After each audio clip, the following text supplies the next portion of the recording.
Biochemic के student थे हैदराबाद के बायोकेमिकल के स्टूडेंट में, जब बायोकेमिकल के स्टूडेंट ने हैदराबाद में अपनी पढ़ाई पूरी करी तो हैदराबाद के मेयर को एक चिंता हुई कि हमारे यहाँ जो सीवर की पाइपलाइन है, वो सीवर की जो पाइपलाइन है बहुत ज़्यादा होती है, उससे मटेरियल जो है वो एवरीडे बहुत ज़्यादा प्रोड्यूस होता है। तो मटेरियल को डिसॉल्व करने के लिए उनके पास कोई स्पॉट या कोई चीज़ दिखाई नहीं दे रही थी। आप क्या सोचते हैं कोई क्या कर सकता है? जब ये क्वेश्चन मेयर के दिमाग में खड़ा हुआ कि जो मतलब मैन का बायो प्रोडक्ट है, जो भी मल वगैरह निष्कासित होता है, तो सीवर कनेक्टेड कर दिया, सबके यहाँ के सेप्टिक टैंक हैदराबाद में अलग कर दिए। अब कनेक्टिविटी बना करके सीवर की पाइपलाइन से पूरे हैदराबाद का जो मल है वो एक जगह पर स्टोर होता था। तो उसको खत्म करने के लिए क्या दिमाग कोई चलाएगा? तो बायोकेमिकल के स्टूडेंट ने उसमें लिक्विड क्लोरीन डाल करके उस पीले को व्हाइट कर दिया, और पीले को व्हाइट करने के बाद उसमें से उसकी स्मेल गायब कर दी। क्लोरीन NaCl, आपने अगर नमक का सूत्र सुना हो तो बंधुओं, मतलब सोडियम अलग होता है, क्लोराइड अलग होती है, NaCl2 ये उसका रासायनिक फॉर्म है।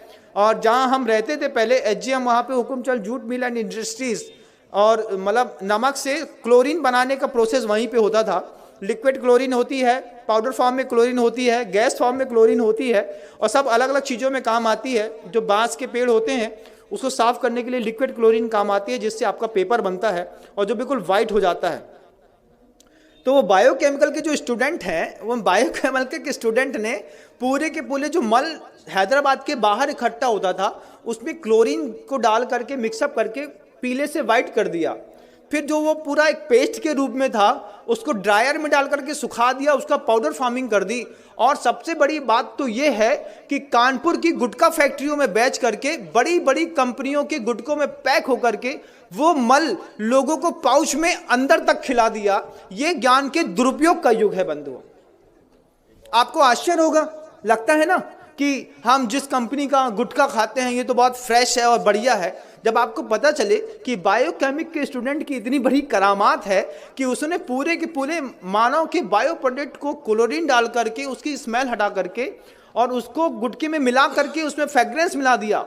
फ्रेग्रेंस का कारोबार कितना बड़ा है कभी आप सोच भी नहीं सकते, कुछ नहीं सोच सकते। और आपको तो खुलते ही साथ ही खुशबू आती है, एक तेज स्मेल। आप किसी भी कंपनी के गुटके को 5 मिनट के लिए एक पानी में डाल दीजिए, थोड़ी देर उसको हाथ से मसल के देखिए, फिर आपको पता चलेगा, जब इसकी स्मेल हट जाएगी फिर उसको खा के देखिए, तब पता चलेगा कि हम अपने मुंह में क्या खाते हैं। उसमें चूना और कांच दोनों मिलाया जाता है कि कांच से बारीक कांच का पाउडर रहता है जिससे आपकी जबान थोड़ी सी कटती है, और चूना उसके ऊपर लगता है तो आपको थोड़ी सरसराहट सी होती है। इसके चक्कर में आप बार बार माउथ फ्रेशनर के रूप में ऐसे पाउच के प्रोडक्ट खाते हैं। बायोकेमिक के स्टूडेंट ने पूरा का पूरा मानव मल उठा करके पाउचों में पैक करके कानपुर की गुटखा फैक्ट्री में जा करके एक बार ऑब्जर्वेशन तो करिए बंधुओं, तब समझ में आएगा ये गुटखा खाने वाले लोग सुबह सुबह मानव का मल खा करके अपनी जिंदगी की शुरुआत करते हैं। ये बायोकेमिक के स्टूडेंट का कमाल है।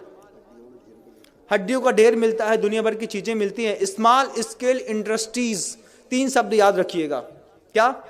स्मॉल स्केल इंडस्ट्रीज, ये 3 शब्द याद रखेंगे तब आपको पता चलेगा कि स्मॉल स्केल इंडस्ट्रीज के चक्कर में कैसे यूरिया से, साबुन से, शैम्पू से दूध बनाते हैं, कैसे सड़ी हुई चीज़ों से अच्छी पिज़्ज़ा बर्गर बनाते हैं और आपको खिलाते हैं। जो हमारे यहाँ का व्यंजन ही नहीं था वो सब हम आप खा रहे हैं, वो सब कुछ कर रहे हैं।